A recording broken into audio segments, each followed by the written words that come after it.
TV조선 취재기자들이 전하는 뉴스의 중심, 보도본부 한나인, 저는 신효섭입니다. 오늘의 핫 키워드부터 알아보겠습니다. 네, 첫 번째 키워드는 벤츠 굴리는 사장입니다. 윤석열 대통령이 어제 국민의힘 의원 연찬회에 참석해서 이 전 정권을 겨냥해 그야말로 나라가 거덜나기 직전이었다고 했습니다. 윤 대통령은 뜯어보면 회기가 전부 분식이고 내실이 하나도 없다면서 돈 없는데 벤츠 굴리는 사장 등의 표현까지 썼습니다.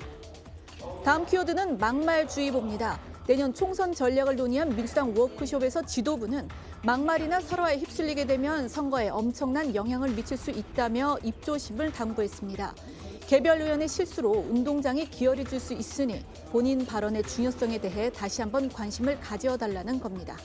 다음 키워드 출석 핑퐁전입니다. 이재명 민주당 대표의 5번째 검찰 소환 조사 날짜를 두고 이 대표 측은 9월 11일, 검찰은 9월 4일을 제시하며 핑퐁 대결을 벌이고 있습니다. 정치권 안팎에서는 이 대표에 대한 검찰의 구속영장 청구와 국회 체포동의안 표결이 추석 연휴 전에는 이뤄질 것이라는 전망이 나옵니다. 다음 키워드 홍 장군만 아웃입니다. 육군사관학교 내에 독립운동가 흉상 이전 문제로 논란에 휩싸여 있는 국방부가 홍범도 장군상만 옮기는 방안을 검토 중인 것으로 알려졌습니다. 홍 장군의 독립운동 업적은 인정하지만 옛 소련 공산당 활동 이력이 있는 만큼 육사보다 독립기념관에 모시는 게 적절하다는 입장입니다. 다음 키워드는 아그네스의 투병입니다. 연극 신의 아그네스의 주인공 아그네스 역으로 대중에게 잘 알려진 배우 윤석화 씨가 악성 뇌종양으로 투병 중인 사실이 알려졌습니다. 지난해 10월 뇌종양 수술을 받은 윤 씨는 현재 항암 치료를 마다한 채 자연요법 치료에 전념하고 있는 것으로 알려졌습니다. 마지막 키워드는 가을 장마 시작입니다. 오늘부터 본격적인 가을 장마가 시작됐습니다. 이번 주 내내 전국에 비가 내렸다 그치기를 반복할 텐데요. 현재 한반도 남쪽에서 태풍 3개가 북상하고 있어 이 태풍의 경로에 따라 장마가 예상보다 길어질 가능성도 있습니다. 첫 번째 이슈로 가보겠습니다. 영상부터 확인하시죠.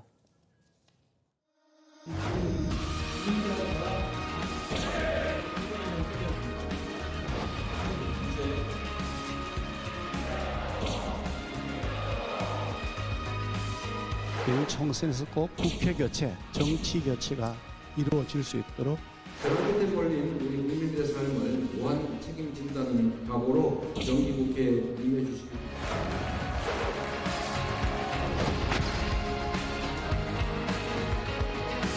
겉으로 보기에는 화려해 보이고 벌려놓은 사업도 많은데 내실로 채워져 있는 게 하나도 없다.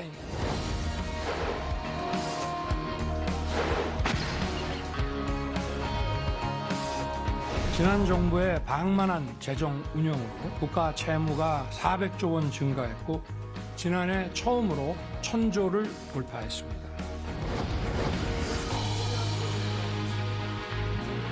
우리가 명확하게 방향 설정을 하고 우리 현재 좌표가 어디인지를 분명히 인식을 해야 우리가 제대로 갈 수가 있습니다.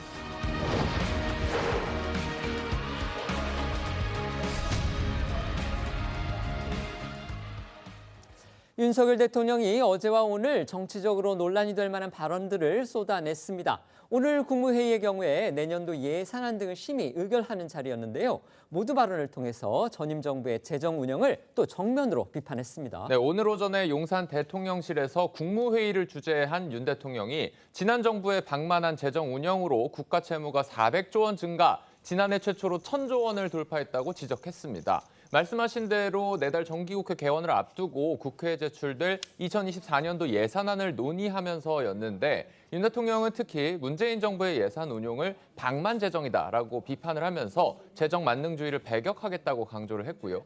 진정한 약자 복지 실현과 국방, 법치 등 국가의 본질 기능 강화, 양질의 일자리 창출 등 3대 핵심 분야에 집중 지원할 것이라면서 건전재정 기조유지 방침도 재확인했습니다. 구체적으로는 사회적 약자와 저출산 대책, 치안, 국방, 재난 대응 시스템, 그리고 호국 보훈 영웅 지원 등이 언급이 됐습니다. 또 윤 대통령은 우크라이나 재건 공적 개발 원조 예산과 이 수산물 소비 촉진 예산의 확대 방침도 밝혔는데요. 오늘 오전 윤 대통령의 국무회의 모두 발언 들어보시겠습니다.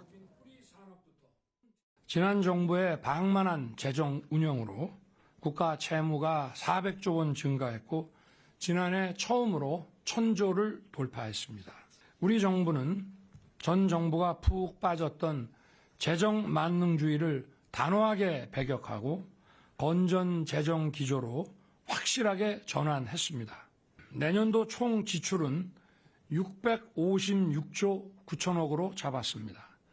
2005년 이후 가장 낮은 2.8% 증가한 수준입니다. 모든 재정 사업을 원점에서 재검토하여 정치 보조금 예산, 이권 카르텔 예산을 과감하게 삭감하였고 총 23조 원의 지출 구조 조정을 단행했습니다. 대통령 들으신 대로 이번에도 이권 카르텔을 언급을 했고요. 이와 함께 내년 총선을 앞두고서 이른바 선거 매표 정치를 배격하겠다 이런 의지도 강조했습니다. 보통 총선이 치러지는 해 정부 예산은요 여야 모두 이제 선심성 정책을 반영을 해서 약간 그 예산도 늘리고 이러는 게 관행이다시피 했는데 윤 대통령은 이걸 이제 구습으로 몰아치면서 결국 이런 거 다 깨부수겠다 이런 의지 분명히 한 겁니다. 네, 선거 매표 예산을 배격해 절약한 재원으로 사회적 약자를 더욱 두텁게 지원하겠다. 이게 윤 대통령의 의지였습니다. 윤 대통령은 특히 일각에서는 선거를 앞두고 정부가 예산을 과감하게 풀어야 한다고 주장한다며 하지만 국채 발행을 통한 지출 확대는 미래 세대에게 재정 부담을 떠넘기고 국가 신인도 하락으로 기업 활동과 민생 경제 전반에 어려움을 가중시킬 것이라고 말했습니다. 민주당이 추경 예산 편성을 주장하면서 정부와 맞서 왔는데 윤 대통령이 이 부분을 직접 겨냥했다. 이런 해석도 가능해 보입니다. 한마디로 인기나 선거를 위해서가 아니라 꼭 써야 할 곳에 예산을 제대로 쓰겠다. 이게 윤 대통령의 의지로 보입니다. 네, 윤 대통령의 모두 발언 조금 더 들어보시죠. 일각에서는 선거를 앞두고 정부가 예산을 과감하게 풀어야 한다고 주장합니다. 지출 확대는 미래 세대에게 재정 부담을 떠넘기고 기업 활동과 민생 경제 전반에 어려움을 가중시킬 것입니다. 그 대신 우리 정부는 경제 체질을 시장 중심 민간 주도로 바꿔 민간이 더 활발하게 투자하고 지출하고 일자리를 만들어내는데 역점을 둘 것입니다. 정부는 국무회의를 마치고 656조 9천억 원 규모의 내년 예산안을 공식 발표했습니다. 올해 본 예산보다 2.8% 늘어난 건데요. 재정 통계가 정비된 2005년 이후 20년 만에 최소 증가폭이라고 합니다.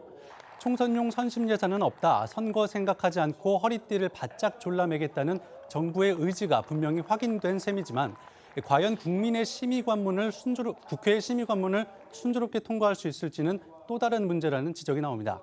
윤 대통령은 앞서 어제는요 국민의힘 연찬회에 참석했습니다. 그런데 그 자리에서도 이 문재인 정부를 부실 기업에 빗대는 등 전임 정권을 겨냥한 발언을 또 쏟아냈습니다. 네, 어제 오후에 국민의힘 연찬회에 참석한 윤 대통령이 국가를 기업에 비유하면서 전임 정부인 문재인 정부를 강하게 비판했습니다. 이 망하기 전에 기업을 보면 껍데기는 화려하지만 하나하나 뜯어보면 전부 분식회계이고 내실로 채워진 게 없다. 선거표를 얻기 위해 버려놓은 것인지 그야말로 나라가 거덜이 나기 일보 직전이었다라는 등의 발언을 한 건데 그러면서 윤 대통령은 지난 대선 때 힘을 합쳐서 국정 운영권을 가져오지 않았더라면 이 나라가 어떻게 됐겠나. 정말 아찔한 생각이 든다라고도 얘기를 했습니다. 윤 대통령의 발언 직접 들어보시죠. 하나하나 뜯어보면은 전부 이 회계가 분식이고 내실로 채워져 있는 게 하나도 없다 이 말입니다. 국가도 마찬가지입니다. 우리가 지난 대선 때 힘을 합쳐서 그야말로 국정 운영권을 가져오지 않았더라면 이 나라가 어떻게 됐겠나 하는 정말 아찔한 생각이 많이 듭니다. 돈은 없는데 사장이 어디 벤츠 600하고 뭐 이런 고급 승용차 막 굴리고 이런 식으로 해가지고 안 망하는 기업이 없지 않습니까? 정부도 마찬가지입니다. 이게 무슨 선거 때 표를 얻기 위해서 막 벌려놓은 건지 그야말로 나라가 정말 거덜이 나기 일보 직전에. 지금 영상에서 보셨듯이요. 윤 대통령이 어제 저 인사말은요. 사실상 연설에 가까웠고요. 미리 준비한 원고도 없이 저렇게 즉석에서 어떤 프롬프터로 보지 않고서 즉석에서 한 겁니다. 그렇다면 저건 결국 윤 대통령이 평소에 생각하고 있던 그런 소신성 생각이 그대로 드러났다. 이렇게 볼 수밖에 없는 거죠. 그래서 의미가 더 있지 않나 이런 생각도 듭니다. 윤 대통령 지난해에 이어서 2년 연속 여당 의원들의 연찬회에 참석을 했는데 이 오염수 문제 등과 관련해서요. 이 민주당을 향해서도 비판적인 시선을 숨기지 않아서 더욱더 눈길을 끌었습니다. 사실 예산안과 법안 통과를 위해서는 민주당의 도움이 필요한 상황인데 예상과는 정반대로 오히려 그 대야 강경 기조를 재확인한 겁니다. 국민의힘 유상범 수석 대변인요. 오늘 오전 한 라디오에 출연해서 어제 연찬회 대통령 발언 중에 가장 기억에 남는 발언으로 이 민주당을 저격한 듯한 이 후쿠시마 원전 오염수 방류 관련 이 발언을 꼽았는데 그만큼 이 어제 윤 대통령의 민주당 비판 수위가 높았던 겁니다. 직접 들어보시겠습니다. 저 후쿠시마 거기에 대해서 나오는 거 보십시오. 과학이라고 하는 거는 1 더하기 1을 100이라고 그러는 사람들이니까. 근데 이제 이런 세력들하고 우리가 또 싸울 수밖에 없습니다. 뭐 협치하는데 왼쪽 날개, 오른쪽 날개가 힘을 합쳐가지고 성장과 분배를 통해가지고 발전해 나가는 것이지 우리는 앞으로 가려는데 뒤로 가겠다 그러면은 그거 안 됩니다. 윤 대통령 여기에서 그치지 않고요. 지금 국회가 여소야대에다가 언론도 지금 전부 야당 지지 세력들이 잡고 있어서 24시간 우리 정부 욕만 한다. 도대체 과학이라고 하는 건 없다. 이런 얘기도 했습니다. 야권과 그리고 이 친야 시민단체 등의 오염수 방류 비판에 대해서 양보할 생각 전혀 없다. 정면 돌파하겠다. 이런 뜻을 다시 한번 확인한 셈입니다. 네, 그래서일까요? 어제 국민의힘 연찬회 메뉴도 우리 수산물이었습니다. 저녁 식사로 문어 숙회와 생선회, 닭고기와 소고기, 과일 등이 식탁에 오른 건데요. 다만 술은 없었고 오미자 주스와 식혜가 음료로 제공됐는데 당 지도부가 총선을 7개월여 앞둔 상황에서 사실상 금주령을 내린 것으로 전해졌습니다. 또 국민의힘은 취재기자단과의 만찬도 연찬장 인근 을왕리 조개구이집에서 열고 수산물 많이 먹기를 독려하기도 했습니다. 당연히 민주당에서는 어제 윤 대통령의 발언에 대해서 격앙된 반응이 잇따라 나왔습니다. 이소영 원내대변인은 국민을 완전히 포기한 것이다라는 취지로 비판을 했고요. 정청래 최고위원도 윤 대통령이 딴 나라에 살고 계신가 하는 생각이 들었다고 말했는데 두 사람의 목소리 들어보겠습니다. 대통령이 여당의 연찬회에 가서 이제 야당을 비난하고 협치의 대상이 될 수 없다라는 취지의 발언을 하고 또 싸울 수밖에 없다 뭐 이런 표현까지 등장을 했더라고요. 그래서 국민은 완전히 포기한 대통령이구나. 개인적으로는 그런 소감이 있었고요. 아마 다른 분들도 비슷하게 느꼈을 거라 생각합니다. 전 정권이 나라를 거덜냈다고 그러는데 본인이 거덜내고 있는 것을 착각하고 있지 않나 그런 생각이 좀 들고 또 언론 지형도 뭐 자기들한테 불리하다고 얘기를 하면서 뭐 싸울 수밖에 없다. 그리고 또 1+1이 뭐 100이라고 주장을 한다. 후쿠시마 관련해서 얘기한 것 같은데 윤석열 대통령이 딴 나라에 살고 계신가 이런 생각을 했습니다. 어제 연찬회에서는요, 또 국민의힘을 비롯해서 이 여권을 향한 쓴소리도 나왔습니다. 네, 강연자로 나선 이 김병준 전 자유한국당 비상대책위원장이었는데요. 이 위원장은요, 윤 대통령을 이 소설 우리들의 일그러진 영웅의 주인공, 그러니까 절대 권력을 가진 반장, 이 엄석대에 비유를 하면서 윤심만 따라가는 당으로 보이니까 윤 대통령이 엄석대처럼 보인다라고 발언을 한 겁니다. 여당이 그저 윤심, 그러니까 이 대통령만 보고 따라가는 게 아니라 이 윤 대통령의 국정 철학을 이해하고 또 국정과제 완수를 위해서 적극적으로 좀 앞장서달라는 그런 당부에서 나온 발언이었는데요. 김 전 위원장의 목소리 들어보시겠습니다. 우리 당의 소속대 어떤 분도 말하죠. 엄석대라고 그랬단 말이에요. 왜 엄석대처럼 보이느냐? 나는 그 이유가 있다고 봅니다. 그 이유 중에 하나가 뭔가 하면 당이 정치적 이해관계를 앞세워가지고 가가지고 윤심만 따라가는 그런 당으로 보이니까 이것이 마치 대통령이 엄석대처럼 보이는 겁니다. 그래서 우리가 주의를 해야 되겠다. 무엇을 해야 되느냐? 대통령의 오히려 철학이라든가 그다음에 어떤 그 국정 운영의 그 기조라든가 이것을 제대로 알고 이심전심으로 당과 용산이 정말 혼연일체가 되고 일심동체가 되고 이렇게 돼야 되지. 다른 걸로 되면은 곤란하다는 이야기입니다. 최근 여당 안팎에서는요, 이른바 수도권 위기론, 그러니까 다음 총선에서 수도권에서 정말 망할 수도 있다, 이런 위기론이 나왔습니다. 그걸 두고서 수도권의 지역구를 가진 의원들하고 그다음에 당 지도부가 좀 다른 목소리를 내왔는데 어제 연찬회에서도 이 문제가 거론이 됐다고 합니다. 그렇습니다. 먼저 김기현 대표는 수도권은 총선 때마다 힘든 선거를 치렀다며 위기론을 사실상 인정하면서도 승리를 위해서라면 계파와 개인적인 호불호를 넘어 새 인재를 영입해야 한다고 독려했습니다.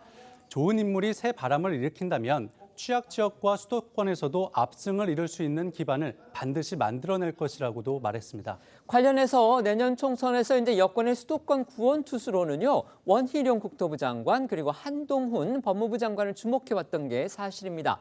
어제 마침 두 장관이 연찬회에 참석을 했는데 두 사람은 관련한 그런 질문에 대해서는 말을 아끼는 모습이었다고 합니다. 네, 말씀하신 것처럼 이 총선 전국에 대한 이야기가 나올 때마다 이른바 진짜 구원 투수로 언급이 되는 두 사람의 등장에 당연히 시선이 쏠릴 수밖에 없었는데 이 원희룡 장관 같은 경우에는 뭐 다른 정부 관계자들과 함께 참석이 예고돼 있었지만은 한동훈 장관의 경우에는 이 미리 배포된 참사 명단에도 없었고 또 의원들도 몰랐던 깜짝 등장이라서 더욱 눈길을 끌었습니다.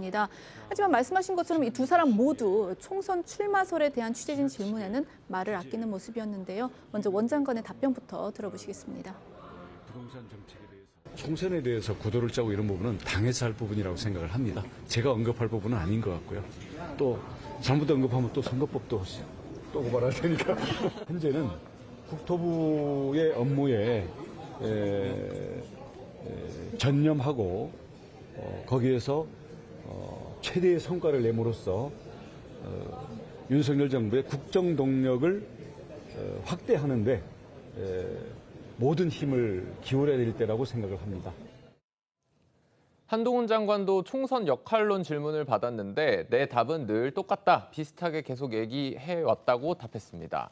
앞서 여러 차례 법무부 장관으로서의 역할에 최선을 다하겠다고 밝혔었는데 그 모습으로 답을 대신한 겁니다.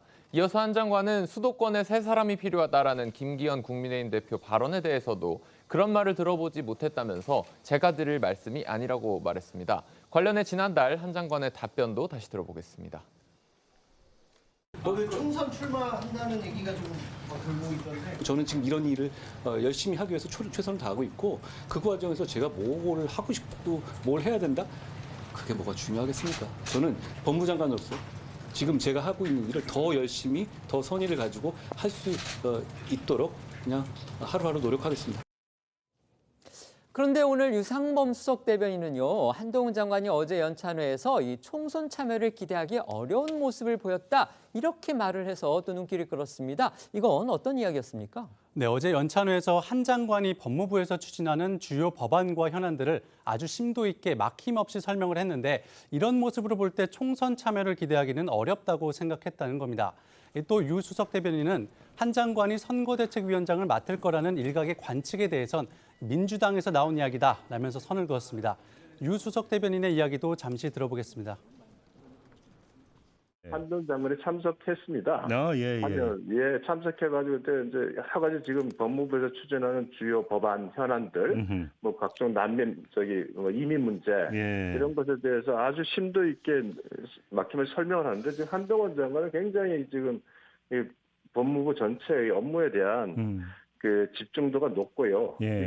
현 단계에서는 뭐 전혀 어떤 총선과 관련된 부분에 대해서는 아마 참여할 것으로는 기대하기 참 어려운 그런 모습을 보였습니다. 여당이 몸담고 계시니까 어제 윤석열 대통령이 원고 없이 저렇게 즉석 연설을 통해서 전임 정부에 대한 강한 비판을 쏟아냈습니다. 그리고 이제 협치나 이런 부분에 대해서 또 민주당, 특히 이제 오염수 관련한 민주당의 이른바 대여 투쟁에 대해서도 강도 높게 비판을 했습니다. 공감을 하셨습니까? 그 이제 뭐 표현이 좀 거칠다 뭐 이런 지적들은 뭐 저도 수용할 수 있는 바이지만은 그 윤 대통령이 거친 표현 안에서 지적했던 그 문제 의식은 저는 타당하다고 봅니다. 왜냐하면 문재인 정부 당시에도 국가 재정 문제는 여러모로 비판이 나왔었던 상황이었고요. 국가 채무가 늘어가는 그 과정 속에서 코로나 지원 정책에 있어서는 이제 전국민 재난지원금이라는 방식으로 이게 당시에 선심성 포퓰리즘 아니냐라는 비판이 그 당시에도 많았었기 때문에 그 문제 의식은 당연히 저도 동의를 하고 있고요. 게다가 이제 그 문재인 대통령 그다음에 전 정부를 이제 뭐 분식회계와 뭐 벤츠 타는 뭐 이런 걸로 비유를 했지만은 그런 비유를 좀 어떤 의미를 담으려고 했는지를 생각해 보면 실제로 문재인 대통령은 임기 말까지 높은 지지율을 굉장히 자랑을 많이 하셨습니다. 민주당에서도 그걸 자랑스럽게 많이 주장을 하셨는데 그 높은 지지율이 있었음에도 불구하고 과연 이렇다 할 개혁을 했느냐. 특히 이제 연금 문제와 관련해서는 역대 모든 정부들이 크고 작은 개혁들을 했는데 문재인 정부는 높은 지지율 바탕으로도 그 어떤 연금 개혁도 하지 않았다라는 비판을 당시에도 굉장히 많이 했습니다. 아마 그런 문제의식들을 저는 표현한 거라고 보고요.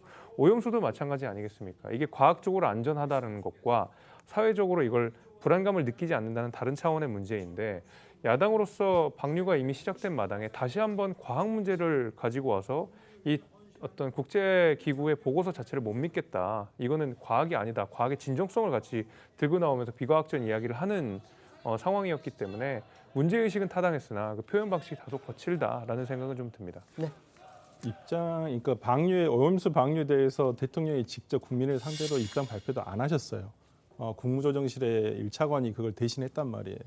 그럼에도 불구하고 지금에 와서 대통령께서 이런 야당을 탓하는 발언을 하시는 것은 아무리 국민의 여당의 연찬회지만은 저는 부적절했다고 보여요. 이 부분이 뭐 마이크 없이 비공개로 되는 부분이라면 저는 뭐 그럴 수도 있다라고 생각합니다. 사석이라고 생각하기 때문에. 그렇지만 어저께는 공개된 자리였어요. 카메라도 있고 마이크도 잡으셨는데 아니 이런 국민들에게 입장을 어떤 양해를 구해야 되는 자리에서는 본인이 한마디도 안 하신 뒤에 오히려 이거에 대해서 걱정을 하고 어떤 국가적으로 일본 정부에 대한 대책을 세우라는 야당의 목소리에 대해서는 오히려 무슨 정말 괴담이라든지 과학적으로 비과학적이라는 식으로 탓을 하는 것은 전 대통령의 자세는 아니다. 오히려 그런 자리에서 본인이 그러면 나오셔서 국민들 앞에 입장을 설명을 하셨어야죠. 그리고 매우 어제도 뭐 말씀하셨지만 이념이 실용을 앞선다라고 분명히 얘기하신 부분에 대해서 최근에 홍범도 이러한 그 장군의 석상 이전, 흉상 이전도 어찌 보면 진짜 그 이념 안에서 이루어지고 있는 일이라는 생각이 그 부분은 이제 뒤에 또 다뤄볼 겁니다. 이런 생각, 이게 진짜 대통령의 어떤 뜻이구나라는 생각을 다시 한번 확인하는 자리였다고 생각을 하고요. 오늘의 국무회의에서의 어떤 긴축 예산에 대해서는 말씀하셨습니다. 지금 뭐 국가 세수가 뭐 덜 거쳤어요. 지금 뭐 기획재정부 발표에 의하도록 40조 이상이 지금 덜 거친 상태거든요. 상반기에. 그렇다고 한다면 뭐 어쩔 수 없이 지금 긴축 예산으로 갈 수밖에 없는 상황입니다만은 다만 긴축을 하더라도 R&D 예산이나 이런 것은 삭감을 안 했어야 되는데 지금 발표된 내용을 보면 R&D 예산이라든지 이런 부분들이 25% 정도가 삭감이 돼 있거든요.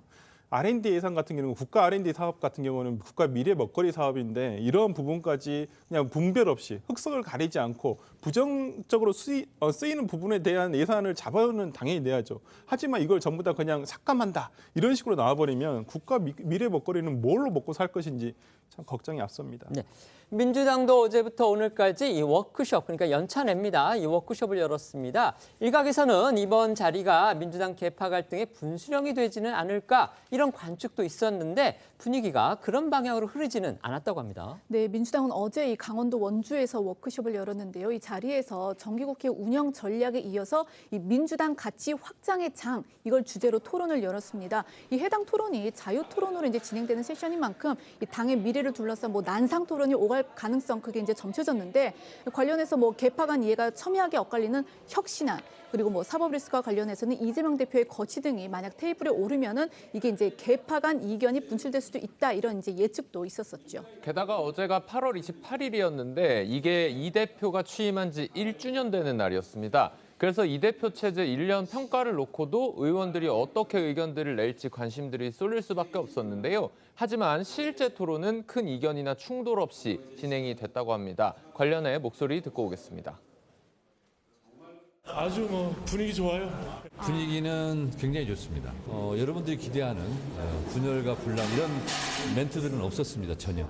혁신안에 대해서는 직접적으로 뭐 혁신안을 받아들이자 말자라는 의견은 없었습니다. 그렇지만 이 당의 어떤 그 어려움을 극복하기 위해서 혁신이 필요하다라는 취지의 얘기는 있었는데요.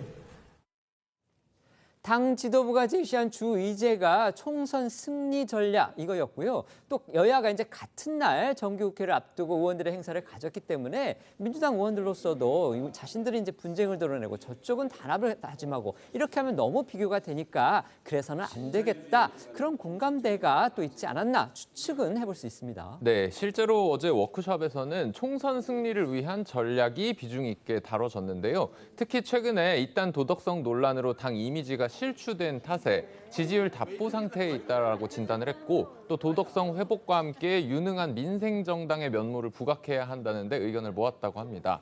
한병도 전략기획위원장은요, 당 자체 여론조사 등에 기반해서 민심을 분석하고 당의 현 상황을 진단해서 보고를 했는데 민주당은 윤 정부에 대한 중도층의 민심 위반이 수치로 드러나고 있는데도 민주당이 이 민심을 흡수를 못하고 있다라고 자체 판단했습니다. 관련해서 김한규 원내대변인은 전체 토론 직후 기자들과 만나 3년 동안 민주당 호감도가 30% 초반에 머무르고 있는 상황이라며 정부 여당에 대한 견제는 미흡하고 안타깝지만 비리 의혹이 이미지 하락의 원인이라고 자체 평가했다고 말하면서 내년 총선을 앞두고 마지막 정기국회에서 입법과 예산 성과를 내는 한편 대여 공세를 강화해서 야당의 존재감을 부각시켜야 한다는데 공감대를 이뤘다고 전했습니다. 이어 지도부가 총선을 앞두고 설화 논란이 일지 않도록 신중한 언행을 강조했다는 얘기도 전했습니다. 관련해 김 원내대변인 목소리 듣고 오시죠. 정부 여당에 대한 견제는 미흡하고 안타깝지만 비리 의혹이 이미지 하락의 원인이라고 자체적으로 평가를 했습니다. 민생을 강화해서 유능한 야당의 면모를 부각시켜야지만 가능하다. 실적으로 또 법안과 예산으로 성과를 보여야지만 기회가 생긴다. 강한 야당의 모습은 많은 지지층이 기대하고 있기 때문에 현재의 공세는 유지를 해야 된다. 의원들한테 당부를 했던 거는 막말이나 설화에 휩쓰이게 되면 당의 선거에 갈수록 엄청난 영향을 미칠 수 있기 때문에 다시 한번 주의를 해달라라는 전략기획위원장의 부탁이 있었습니다. 아까 저희가 윤석열 대통령 얘기를 전하면서 윤석열 대통령이 타협은 없다 이런 식의 대야 강경 기조를 확인했다고 했는데 지금 방금 들으셨듯이 김한규 원내대변인의 발언에서도 강한 야당의 모습은 지지층이 기대하고 있기 때문에 현재 공세는 유지를 해야 한다. 결국 야당도 지금의 대여 강경 기조를 바꿀 생각이 전혀 없다. 이런 지금 뜻을 확인한 걸로 저희가 볼 수 있습니다. 실제로요. 이재명 대표는 정기국회를 앞두고서 대여 투쟁 이쪽으로 의원들을 독려하는 모습이었습니다. 네, 이재명 대표는 인사말에서 우리가 국민 기대에 충실히 부응했는지 되돌아보면 아쉬운 부분이 많다면서 국회 다수당으로서 민주당이 앞장서서 정권의 무자비한 폭주를 바로잡고 민생 회복의 불씨를 꼭 마련해야겠다라고 강조를 했는데요. 목소리 들어보시겠습니다. 민생이 그야말로 도탄에 빠졌습니다. 국가 운영의 기본적인 질서가 흔들리고 있습니다. 이번 정기국회 우리 민주당의 책무가 참으로 막중합니다. 국회 다수당으로서 정권의 무절제한 폭주를 바로잡고 민생 회복의 불씨를 꼭 마련해야 되겠습니다. 정기국회의 핵심 양대 축이라고 할 수 있는 입법 그리고 예산에 있어서 우리 민주당만의 비전을 분명하게 보여줄 수 있기를 바랍니다. 이재명 대표의 사법 리스크 문제 이것도 잠깐 이제 거론되기는 했다고 합니다. 시간은 짧았지만요. 반면에 친명과 비명계의 대립 강도 그건 또 만만치 않았다고 합니다. 네, 9월 중으로 국회에 제출될 것으로 예상되는 이 대표 체포동의안을 두고 일부 의원 간의 설전이 벌어진 겁니다. 이 참석자들에 따르면 이 비명계 서른 의원이 나서서 이 대표의 체포동의안에 대해 심청위가 인당수에 빠져들어서 왕비가 됐듯이 본인을 희생해야 한다라는 취지로 언급을 했습니다. 그러니까 이 대표한테 거취 결단하는 게 좋겠다 이렇게 우회적으로 압박을 한 것으로 해석할 수가 있는데 곧장 친명계 의원이 나서서 반박을 했다고 하죠. 네, 친명계 양경숙 의원은 당이 똘똘 뭉쳐 윤석열 정부에 맞서 싸워야 한다면서 이 대표 체포동의안도 당론으로 부결해야 한다 이렇게 주장했습니다. 김한규 원내대변인은 이 같은 내용을 기자들에게 전하면서 이 대표가 앞서 불체포 특권을 포기했던 취지대로 추가 체포 동의안에 대해서도 단호하고 당당한 모습을 보일 필요가 있다는 의견이 있었고 또 반대로 검찰이 정치적인 의도를 갖고 수사를 하고 있기 때문에 당대표 개인에 대한 수사가 아니라 당에 대한 정치적인 시도라고 보고 좀 더 신중하게 대응해야 한다는 의견도 있었다고 했습니다. 그러니까 김한규 원내대변인은 두 의원의 발언을 자기가 어떤 정치적인 그런 견해를 입혀가지고 해설을 해서 기자들한테 저렇게 이제 설명을 한 건데요. 하지만 서른 의원의 어제 발언 두고서요. 지금 오늘도요. 친명계하고 비명계가 입장차를 드러냈습니다. 네, 대표적인 비명계인 이상민 의원 그리고 이제 친명계인 정청래 최고위원이요. 각각 다른 라디오에 출연해서 이 서른 의원의 심청이 발언에 대해서 엇갈린 의견을 내놓았습니다. 먼저 이상민 의원은 이 대표직을 사퇴해야 한다는 그 당내의 목소리가 지속적으로 있어 왔다. 그러면서 이제 그에 대한 표출이라고 생각을 한다라고 주장을 한 반면에 정청래 최고위원은요. 이 서른 의원의 주장은 큰 반향이 없었다. 오히려 민주당이 똘똘 뭉쳐서 체포동의안을 부결시켜야 한다라고 했습니다. 목소리 들어보시겠습니다. 뭐 여러 가지 이렇게 저렇게 표현을 하지만 궁극적으로는 이재명 대표의 대표직 수행이 지금 당에 악영향을 주고 있고 있기 때문에 어쨌든 그걸 차단시키기 위해서는 이재명 대표가 대표직을 사퇴해야 된다라는 건 이미 저를 비롯해서 당내의 소수의 목소리지만 지속적으로 있어 왔지 않았습니까? 네. 뭐 그런 표출이라고 생각을 하고요. 그러면 이 서른 의원의 의미도 만약에 구속되면 대표직 사퇴하라 이런 의미가 깔려 있다고 보시는 건가요? 그렇죠. 서른 의원님의 그 말씀을 뭐 제가 대변할 입장은 아닙니다만 미뤄 짐작하면 뭐 그런 뜻이 아닌가 봐. 그 서른 의원이 이제 심청이 인당수 비율을 들면서 이재명 대표에겐 좀 뼈아픈 얘기도 강하게 하시던데 그분이 하시는 것이 뼈아프지는 않아요. 오버 어게인, 리피트 어게인. 너무 많이 들어서.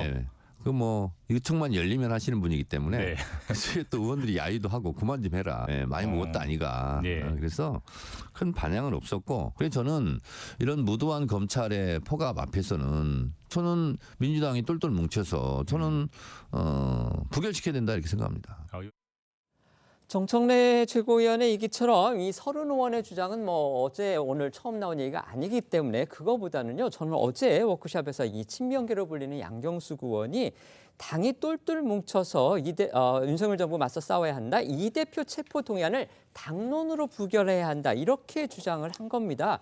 이전에 민형배 의원인가요? 민형배 의원이 그렇게 주장을 해서 이게 혹시 친명계의 진짜 속내인가 이런 관측이 나왔고 이재명 대표 본인은 아무런 어려움 없이 자기는 나가서 꺼리낌 없이 법원 가서 받겠다고 하는데 정작 친명계는 이렇게 당론 부결을 계속 주장을 하니까 그렇다면 실제 만약에 체포 동의안이 9월 정기국회에서 회부가 되면 결국 친명계들은 이렇게 움직이는 거 아니냐? 이런 지금 추측도 가능할 것 같습니다. 제 추측이 좀 무리일까요? 아니요. 그러니까 표결로 가게 된다면 뭐 저는 아마 의원들의 개인에게 맡기는 자유투표를 하리라고 저는 생각을 합니다. 근데 자유투표가 안 될 수가 없죠. 이건 무기명이기 때문에. 그렇습니다. 그러니까 원래는 민주당은 이제까지 체포동의안에 대해서 당론을 정한 바가 한 번도 없습니다. 그렇기 때문에 저도 이번에도 아마 그러리라 보는데 이제 이재명 대표가 또 발표를 하지 않겠습니까? 이 체포동의안에 대한 그 법무부 장관이 설명을 한 다음에 그다음에 해당 의원에 대한 어떠한 또 이렇게 설명이 있게 되는데 저는 그 자리에서 아마 저는 이재명 대표가 자신에 대한 기존의 입장을 다시 한번 확인시키는 발언을 할 것이라고 보고요. 저는 그 발언의 내용이 나는 나갈 테니까 여러분들도 그냥 가결시켜달라 이렇게 아주 명시적으로 얘기를 할 거라고 지금 보십니까? 저는 가결이라는 표현보다는 자신의 어떤 당당하게 나가서 뭐 평가를 그러니까 뭐 심판을 받아보겠다, 조사를 받겠다, 아니면 영장 실질 심사를 하겠다라고 저는 얘기를 할 거고요. 뭐 친명계 의원들이 이렇게 얘기하는 거 저는 뭐 그냥 자기 정치한다고 보입니다. 이 부분 지금 대다수의 이 발언들을 하시는 분들이 내년 총선에 호남에서 출마를 예정하신 분들이 굉장히 많으세요. 그렇다고 한다면 권리당원들에게 어떤 득표를 해야지만 어떻게 보면 경선을 통과할 확률이 굉장히 높아지는 상황에서 어찌됐든 간에 이재명 대표의 결과가 달라지지 않는데 어떤 뭐 부결 표고가 몇 표 나오더라도 저는 그런 부분에 있어서 그냥 얘기하는 것은 아닌가라는 생각이 좀 들어서 그렇습니다. 글쎄요, 이제 뭐 체포동의안 포기가 당론은 아니라고 하셨지만은 이재명 대표가 교섭단체 대표연설에서 불체포 특권을 포기하겠다고 공개적으로 천명을 한 상황이고요. 또 뭐 말도 많고 탈도 많았던 혁신위원회에서도 가장 먼저 내놨던 안이 바로 체포동의안, 불체포 특권을 포기하겠다라는 내용이었기 때문에 저는 사실상 뭐 우리가 앞으로 불체포 특권을 포기하겠다라는 명시적인 문구는 아니었어도 적어도 불체포 특권을 포기하겠다고 하는 것이 저는 민주당의 당론으로 봐도 무관하다 이렇게 생각을 합니다. 이재명 대표가 직접 공약을 했던 내용이기 때문에 그렇습니다. 저는 그런 의미에서 이렇게 이재명 대표가 뭔가 재는 듯한 인상을 주는 거는 그 말의 신뢰를 자꾸 떨어뜨린다고 생각하거든요. 원래는 뭐 비회기 때 영장 청구를 해라라고 해서 검찰이 소환을 했음에도 불구하고 결국 이렇게 차일 파일 그 일정이 미뤄지면서 결국 회기 때 가다 보니까 또 회기 때는 본회의가 없는 날 가겠다고 해서 사실은 본회의가 있든 없든 영장 청구는 똑같이 체포동의안 표결을 해야 되는 상황인데 사실 이렇게 멀리서 지켜보게 되면 계속 체포동의안을 어떻게든 부결시키는 방향으로 내지는 시간을 끄는 방향으로 계속 지금 보인다라는 거죠. 저는 그런 의미에서 뭐 일부 친문계에서 나오는 어떤 그 목소리가 단순히 친명계 개인의 어떤 정치적인 목적이 아니라 이재명 대표의 저는 거기에 있다 이렇게 생각이 좀 됩니다. 네, 아까 제가 말씀드렸던 그 민형배 의원, 친명계 민형배 의원의 주장은 정확하게 이거였습니다. 체포동의안이 상정이 되면 퇴장을 하는 것으로 부결시키면 된다. 이게 정확한 주장이었기 때문에 다시 한번 말씀을 드리겠습니다. 이처럼 민주당 내에서 이재명 대표의 사법 리스크를 두고서 이제 설왕설래가 이어지는 가운데요. 이 대표는 검찰과 이 쌍방울 대북 송금 관련 소환 일자를 두고서 지금 신경전을 벌이고 있습니다. 당초 이제 검찰이 내일 그러니까 30일 날 나오라 이렇게 통보를 했었는데 아직도 정확한 소환 일자가 지금 결론이 안 난 상태입니다. 신경전이 지금 계속되고 있는 양상인데요. 지난 수요일이었죠. 23일부터 시작된 이재명 대표와 검찰 간의 이 소환 일자 신경전이 거의 일주일이 지난 오늘까지도 계속되고 있는 겁니다.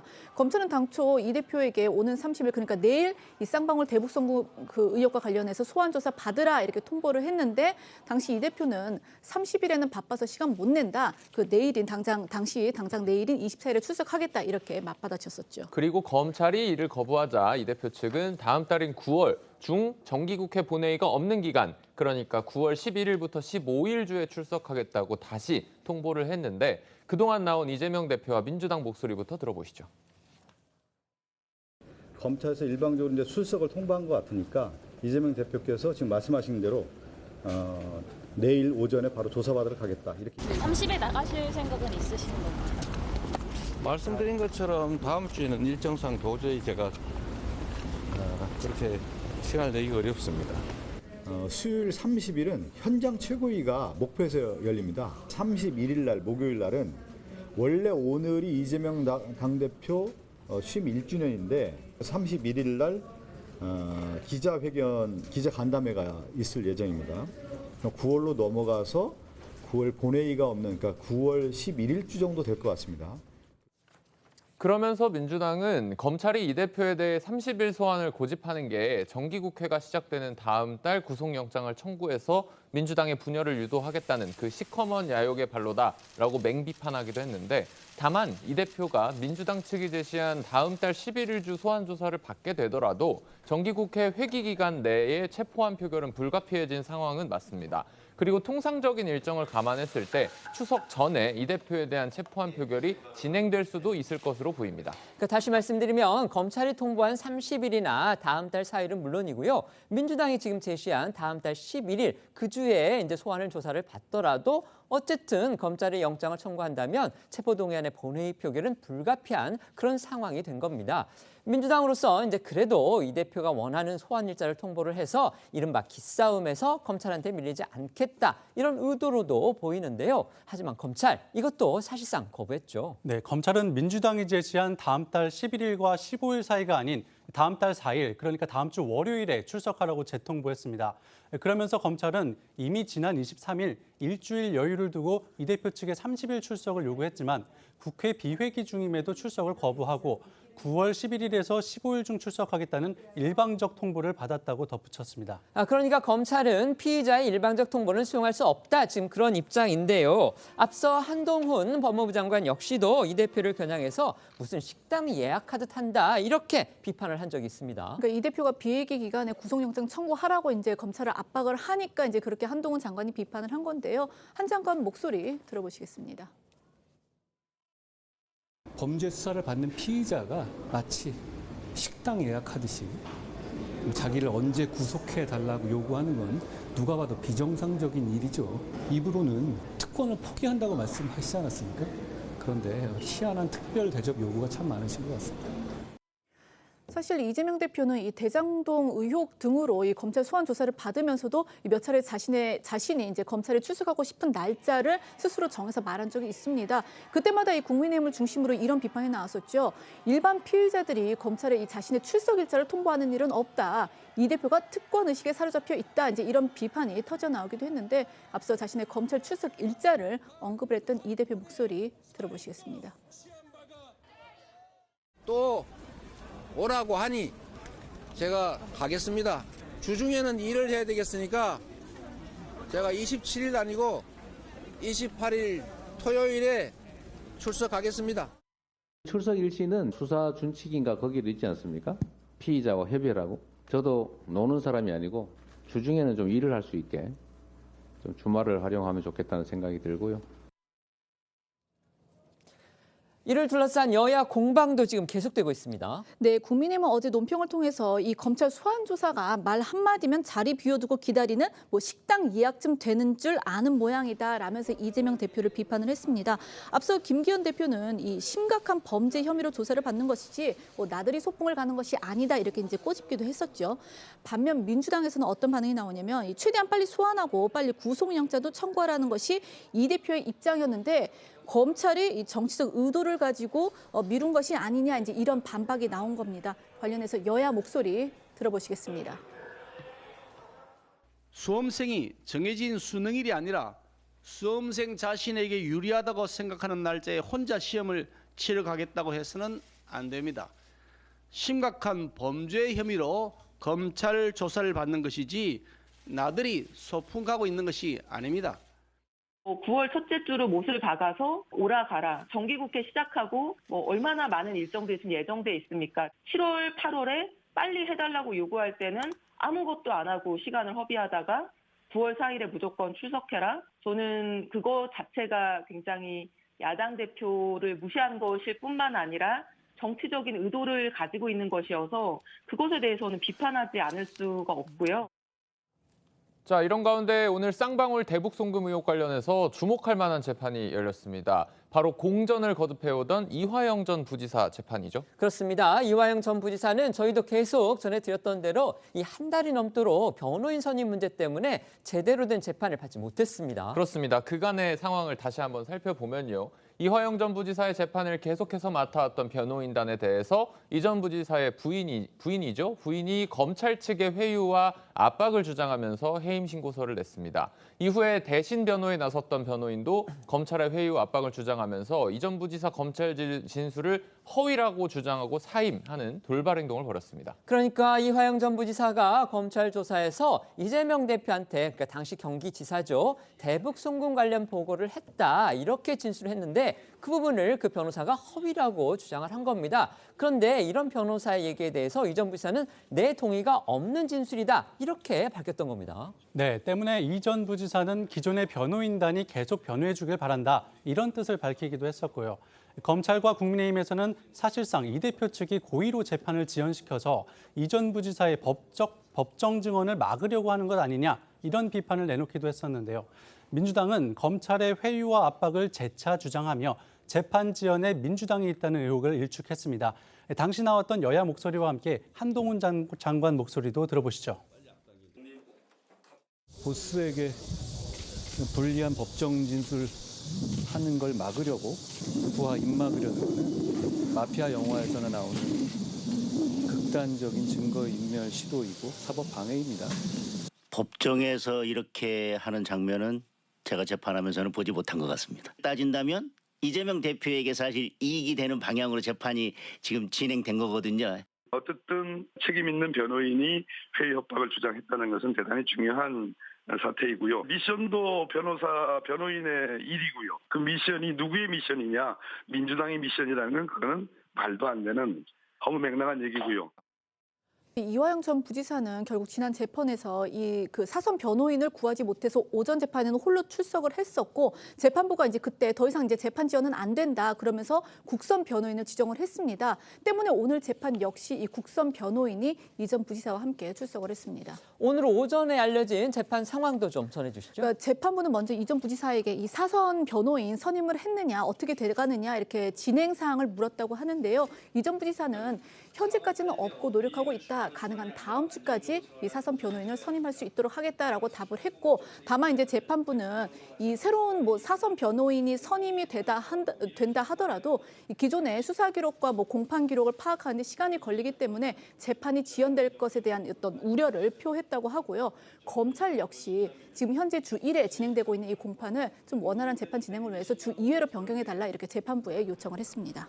오늘 이화영 전 부지사 재판에서 또 하나 주목되는 부분이 있습니다. 바로 안부수 아태평화교류협의 회장에 대한 증인 신문이 벌어지는 건데요.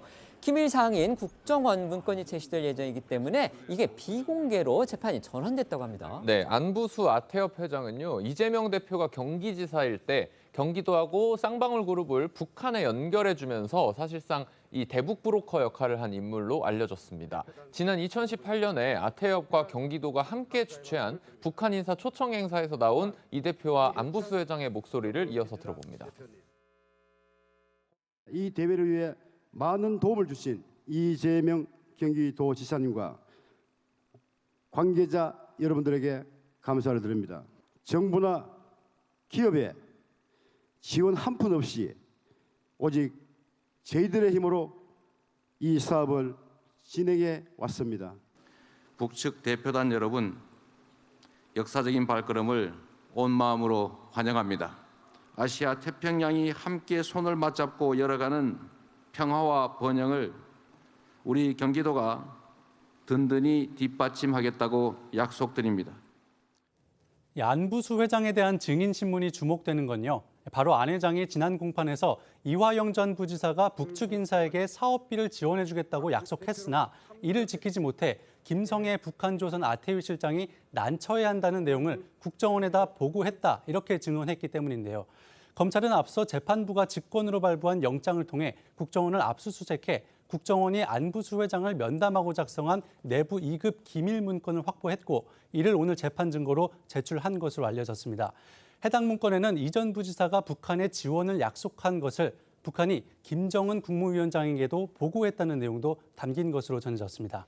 일단 재판이 이제 비공개로 지금 이루어졌기 때문에 좀 더 나오는 얘기를 기다려 봐야 할 것 같은데요. 어쨌든 이 국정원의 문건 내용이 알려진 그대로라면 이재명 대표한테는 불리한 정황으로 그렇게 보입니다. 이재명 대표뿐만 아니라 이화영 전 부지사에게도 이 압박이 될 수밖에 없는데요. 앞서 이 전 부지사가 이 검찰 조사에서 이재명 대표에게 이 대북 성공 관련 보고를 했다는 그 취지로 진술을 바꾼 배경에 이 해당 국정원 문건이 있다 이런 관측도 나왔기 때문입니다.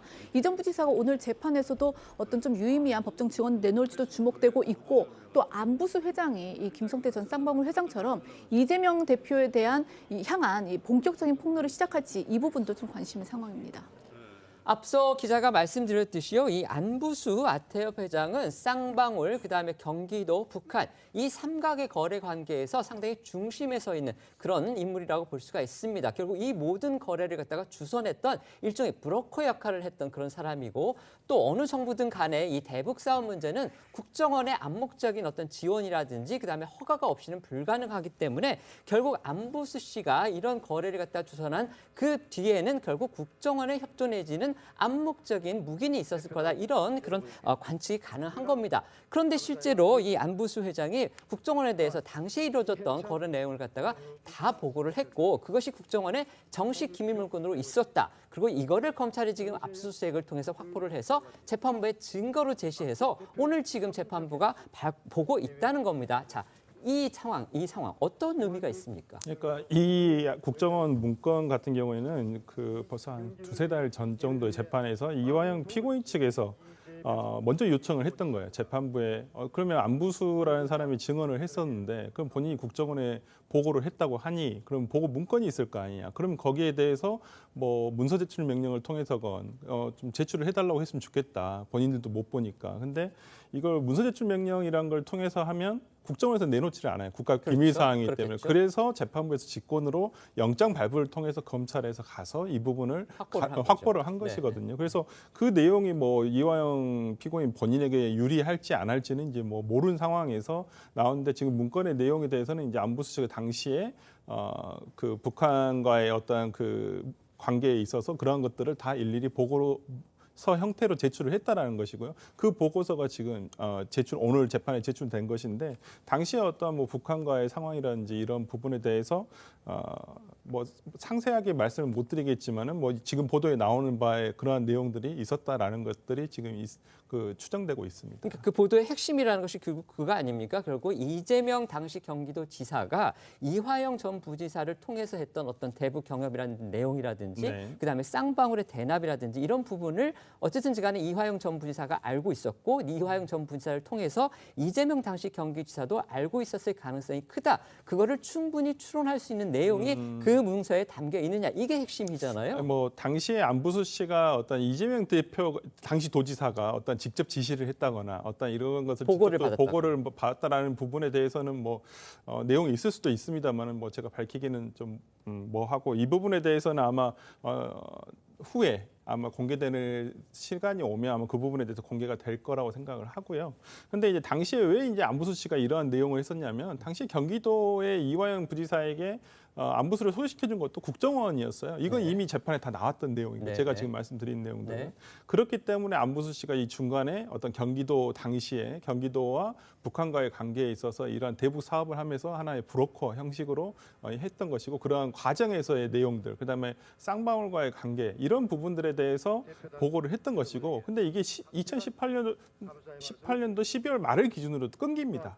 왜 그러냐면 그건 국정원에서 거부를 했어요. 안부수 씨에 대해서 안부수 씨가 이제 쌍방울과의 관계가 있다. 사적인 기업이 끼어들었다라고 판단을 해서 이건 사리사욕 끼일 수 있는 부분이기 때문에 국정원에서 더 이상 보고를 받지 않겠다 해서 2018년도 12월 말까지의 보고서만 있는 것이거든요. 그래서 그 내용에 대해서는 아마 이제 재판부가 판단을 할 것이라고 보고요. 뭐 이것이 지금 뭐 이재명 대표에게 유리하다, 불리하다, 지금 단정적으로 얘기할 수 있는 것은 아니라고 저는 봅니다. 네. 그러니까 저야 뭐 국정원 문건을 확인한 바 없기 때문에 말씀드리기 좀 조심스럽긴 합니다만은 이게 결정적으로 그런 게 아니겠습니까? 이 재판의 핵심은 이화영 전 부지사가 사업을 추진하는 과정에서 이재명 대표에게 보고를 했느냐 안 했느냐. 그리고 이화영 전 부지사는 입장을 선회해서 보고를 했다라고 이야기를 한 거고. 그러니까 이재명 지사와 관련된 부분은 이제 그런 거고. 그렇죠. 이재명 그 전 단계에서 일단 쌍방울이 대납을 했느냐 말았느냐 이제 그 부분에 관한 거는 이 안부수 씨가 가장 정확하게 알고 있는 사람 중에 한 명이라는 그렇죠. 거죠. 그렇죠. 네. 그래서 이제 논점은 그렇게 갔는데 이제 저는 그렇게 봅니다.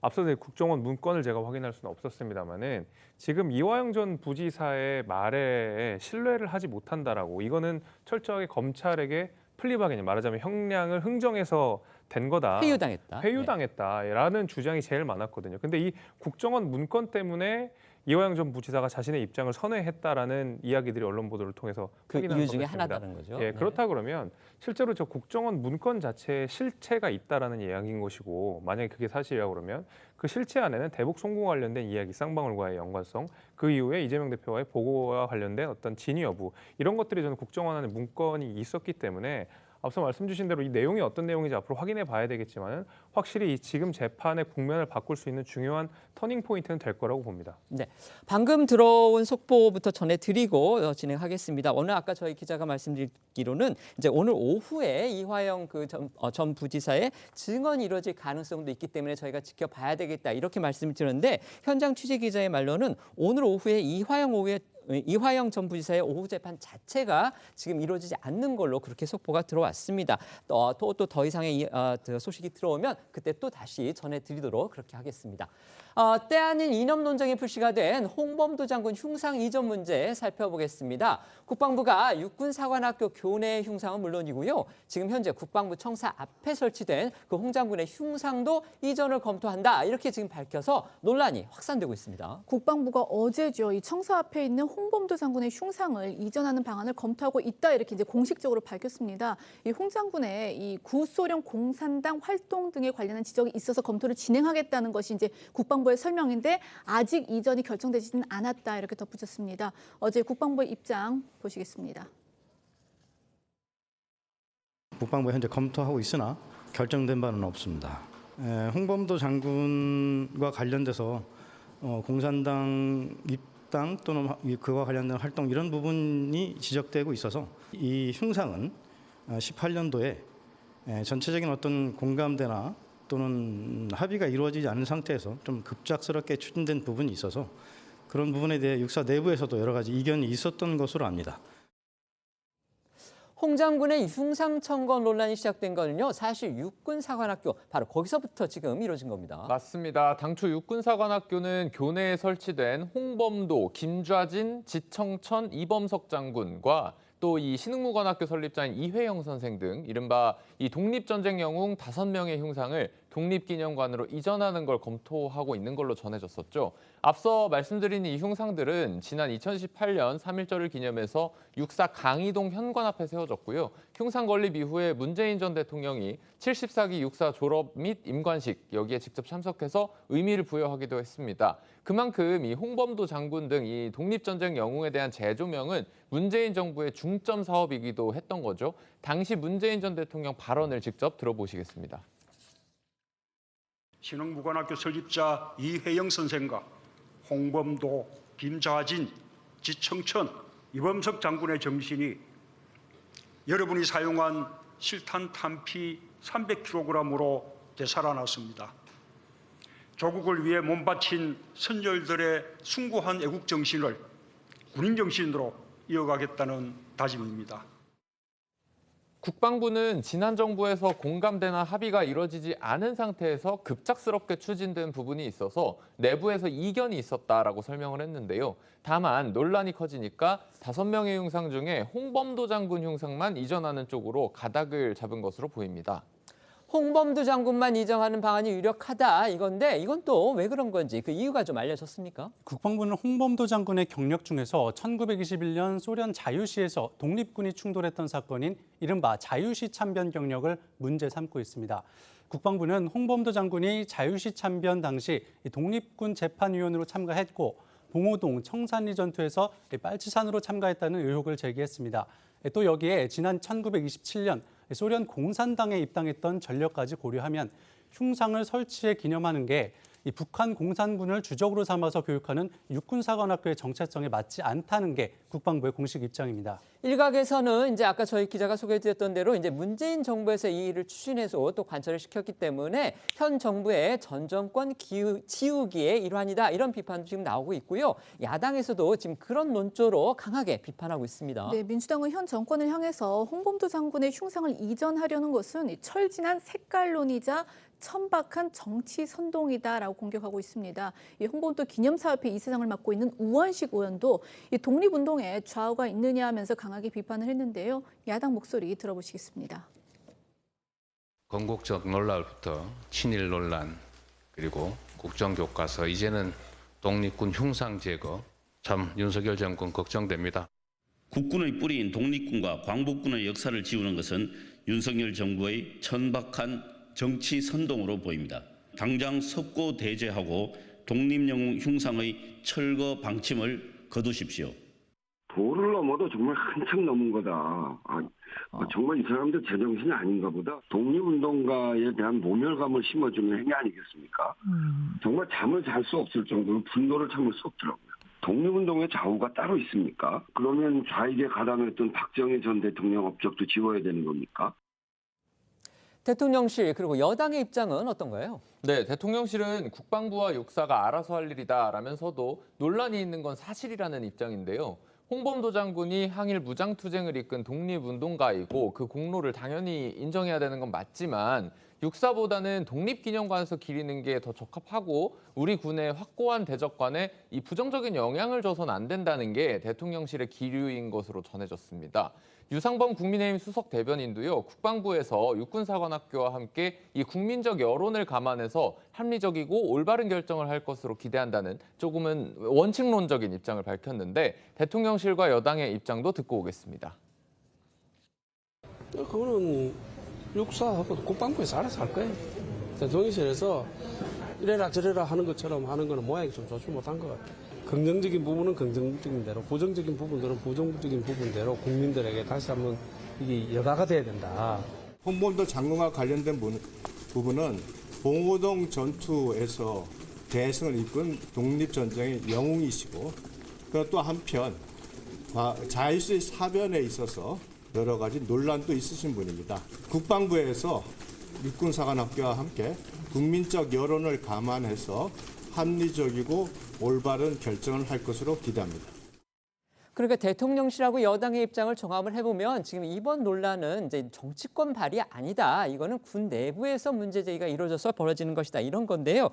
지금 방금 들어온 두 기사도 보면 육군사관학교 동창회가 국방부 기자단한테 입장문을 보냈는데 그거에 보면 그 육사 영내 조형물 설치 당시에도 홍범도 장군의 범위에 대해서는 적절치 않다는 의견이 많았다. 공감대가 이루어지지 않은 상태에서 벌어졌다. 그 이유는 결국은 이제 소련군 등에 종사하고 대한민국의 정통성을 훼손한 사실이 분명히 확인된 인물이 포함돼서는 안 되고 이런 인물의 흉상에 육사 생도들이 거수격리하도록 방치해서는 안 된다. 이렇게 육사 동창회는 육군사관학교의 입장을 지지하는 그런 입장문을 기자단한테 보냈다고 합니다. 그런데요, 문제는 이번 논란에 대해서 여권 내부에서조차도 좀 지나쳤다. 이런 우려의 목소리가 나오고 있다는 겁니다. 그렇습니다. 여당 내부에서도 옹호론과 비판론으로 반응이 엇갈리고 있습니다.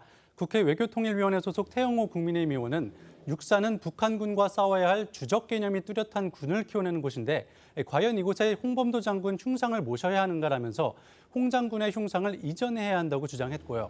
김병민 최고위원과 김근식 국민의힘 전 비전전략실장은 과유불급이다. 또 과도한 사상적인 낙인 찍기라고 우려의 목소리를 내놨습니다.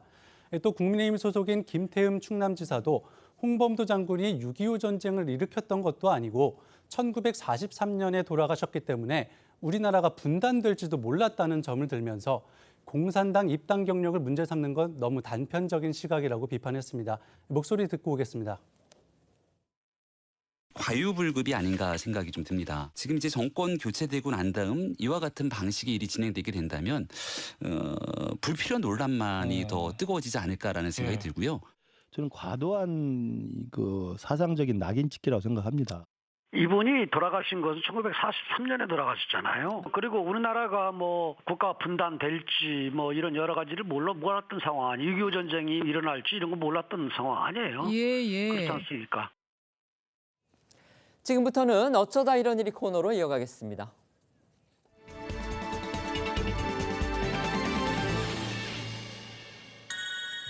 첫 번째는 훌쩍 커서 재등장입니다.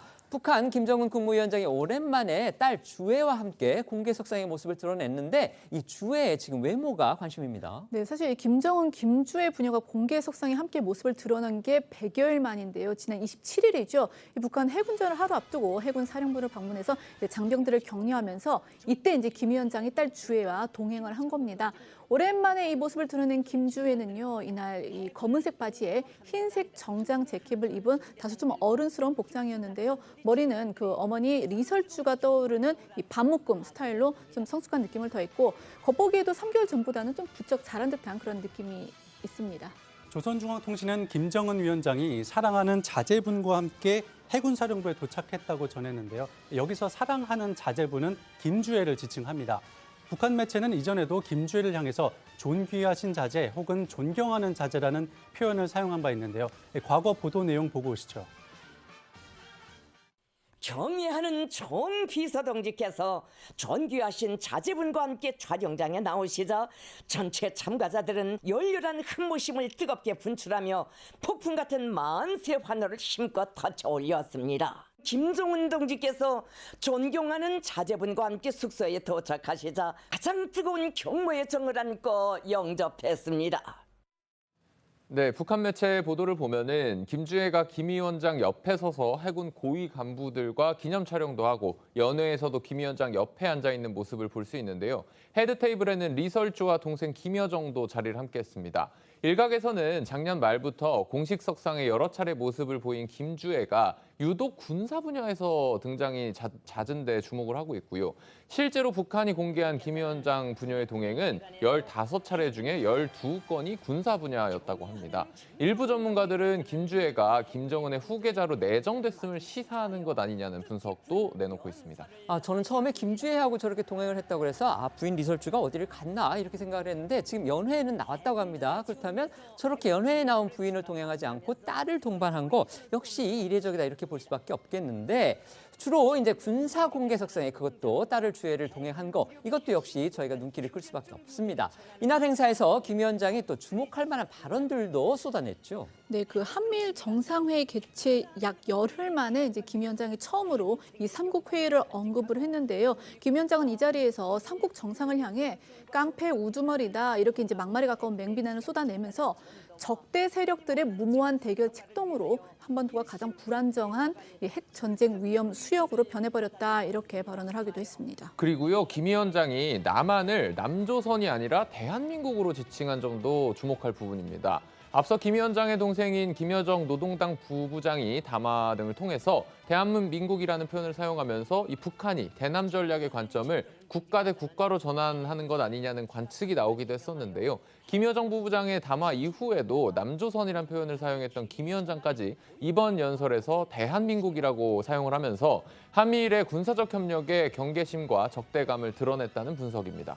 김 위원장이 한미일 정상을 향해 쏟아낸 막말에 통일부는 발언자의 저급한 수준을 드러내는 것이다 이렇게 밝혔습니다. 통일부 당국자는 김 위원장의 비난이 한미일 정상회의에 따른 위기의식을 드러낸 것이라고 지적하면서 기초적인 예의도 갖추지 못한 언급에 대해 평가할 필요를 느끼지 못한다고 일침했습니다. 두 번째는요, 안데 러바오입니다. 푸바오의 아빠 러바오한테 정말 위험한 사고가 생길 뻔했다고 하죠. 네, 영상 보시면요. 러바오가 뭔가를 좀 열심히 씹고 있는 모습이 보이는데요. 이게 먹인 대나무인가 하고 봤더니 아이들이 갖고 노는 파란색 버스 모양의 장난감이었습니다. 이 당시 관람객들 말에 따르면요. 정말 우적우적하고 러바오가 이 장난감을 깨무는 소리가 굉장히 좀 크게 났다고 해요. 자칫 이 장난감을 씹다가 플라스틱 조각에 입안이 베이거나 또 부품을 삼킬 수도 있는 위험한 상황이었는데 이 관람객들이 급하게 직원에게 이 사실을 알렸고 이제 직원이 나타나서 직원이 열어준 그 내실로 러바오가 장난감을 두고 들어가면서 이 상황은 마무리가 됐다고 합니다. 러바오가 다친 곳이 없는지 이거 궁금합니다. 네, 구강 검진을 해보니까 다행히 장난감을 씹다가 입 안에를 다치거나 부품을 삼키지는 않은 것으로 전해졌는데요. 일명 송바오라고 불리는 이 송영관 사육사는 동물원 공식 카페에 러바오가 자신의 공간에 떨어진 새로운 물건이 궁금해서 확인하려고 입에 넣은 것이라고 설명하면서 러바오 입안에 상처가 없는 걸 자신이 직접 확인했다라고 밝혔습니다. 그런데 이제 어쩌다가 저렇게 버스 장난감이 방사장 안으로 떨어졌는지 그 경위도 좀 알려주시죠. 네, 어린이의 장난감이었는데 이 부모님과 함께 판다를 보러 온 어린이가 이 아빠의 목마를 타는 과정에서 들고 있던 장난감을 방사장에 떨어뜨린 것으로 알려졌습니다. 송 사육사에 따르면 이 장난감을 떨어뜨린 아이의 어머니가 직접 사과 이메일까지 보냈다고 하는데요. 그 메일에는 판다들에게 스트레스 주지 않으려고 신경을 썼는데 실수로 장난감을 떨어뜨렸다. 아이와 함께 동물원에 갈 때는 좀 더 주의를 기울이겠다. 또 러바오가 걱정이 되니까 문제가 생기면 연락 달라. 아이가 아닌 함께한 어른들의 잘못이다라는 내용이 담겨 있었다고 합니다. 여기에 대해서 송 사육사는요. 다행히 러바오에게 아무 문제가 없으니 부모님도 아이도 너무 큰 죄책감에 상처받지 않았으면 좋겠다라고 전했습니다. 이번 일과는 별개로요. 이 푸바오 가족을 보려는 관람객들이 이렇게 몰리면서 소음 등의 문제를 우려하는 그런 목소리가 또 진작부터 있었죠. 그렇습니다. 그동안 동물원 측에서는요. 지속적으로 관람객에게 매너를 당부하는 메시지를 강조해 왔었습니다. 사육사들이 푸바오가 좋아하는 자리 근처에 쉿이라고 쓰인 나무 안내판도 달았었는데요. 하지만 소음에 예민한 판다들에게 좀 더 안전하고 쾌적한 환경을 제공할 필요가 있다는 판단 하에 동물원 측에서는 푸바오 가족 관람 시간을 다음 달 1일부터 5분으로 제한하기로 했습니다. 일단 한 번 들어가면 5분간만 푸바오 가족을 볼 수가 있고 더 보고 싶으면 퇴장했다가 다시 줄을 서서 들어가야 하는데요. 네티즌들은 아쉽지만 판다 가족들에게는 다행스러운 일이라는 반응을 보였습니다.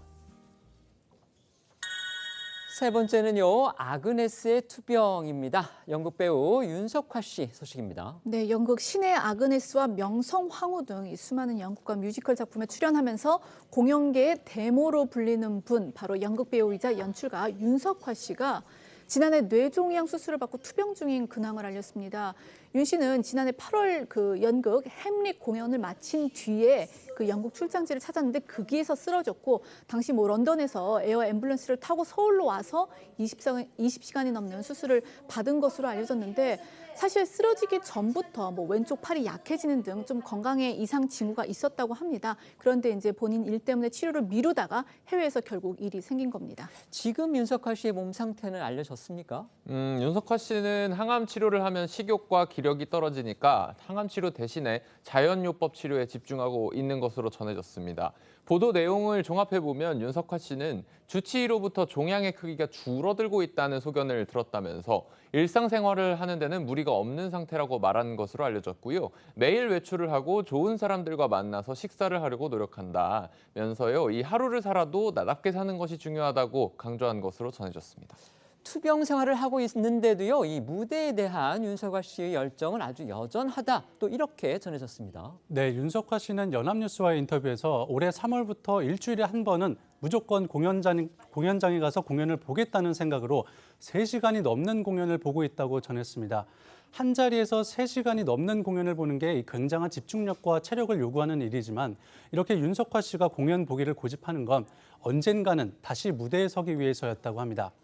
윤석화 씨는 이전부터 무대에서 끝까지 배우로 기억되고 싶다는 바람을 밝혀왔었는데요. 지난 인터뷰 발언 듣고 오시죠. 연극쟁이로 죽을 때까지 살고 싶고 그리고 물론 연출도 하지만 배우로서 잘 쓰이고 싶어요. 연기라는 게 이만큼 해보니까 무슨 우열을 가릴 수 있는 것도 아니고요. 뭐 잘했다 못했다는 그냥 초월하고 싶어요. 그냥 무대에서 가장 아름다웠던 배우로 기억이 될 수 있다면 뭐 그 이상 바랄 건 없을 것 같습니다. 윤석화 씨의 저런 바람대로 오랜만에 또 무대에서도 윤석화 씨의 모습을 볼 수 있게 됐다고 합니다. 그러니까 윤석화 씨가 투병 생활 때문에 그러니까 지난해 7월 개막했던 연극 햄릿을 마지막으로 이 무대 활동을 완전히 중단한 상황인데 이 문화일보 보도에 따르면요. 내일 이 배우 손숙 씨의 60주년 기념 공연 토카타에서 벤치에 앉아있는 노인 역할로 윤석화 씨가 3분가량 등장할 예정이라고 합니다. 물론 이제 짧은 등장이긴 하지만 그래도 투병 중에도 이렇게 무대에 대한 열정을 빛낼 윤석화 씨의 모습 기대해봐도 좋을 것 같습니다. 저희는 1분 뒤에 다시 돌아오겠습니다. 오늘 준비한 소식은 여기까지입니다. 저희는 내일 오후 1시에 더 핫한 소식으로 찾아뵙겠습니다. 시청해 주셔서 고맙습니다.